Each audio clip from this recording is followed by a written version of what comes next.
بسم اللہ الرحمن الرحیم. بھائی بارش میں بھیگ رہا تھا تو مجھے حضور علیہ الصلوۃ والسلام کا طریقہ ان کی سنت مبارکہ یاد آئی.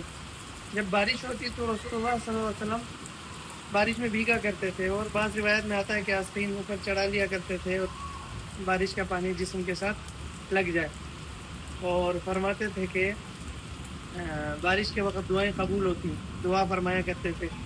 اور یہ بھی فرماتے تھے جب جسم سے پانی لگاتے تھے اپنے تو فرماتے تھے کہ فَإِنَّهُ حَدِيثُ الْعَهْدِ بِرَبِّهِ، یہ پانی اتنا مبارک ہے کہ یہ ابھی ابھی اپنے رب سے ملاقات کر کے آیا، تو اس کے پانی میں شفا ہے.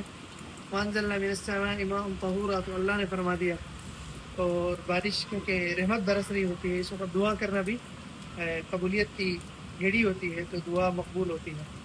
تو موسم بھی بڑا سہانا ہے، مجو کا مجو، سنت کی سنت اور عبادت کی عبادت، ثواب کا ثواب.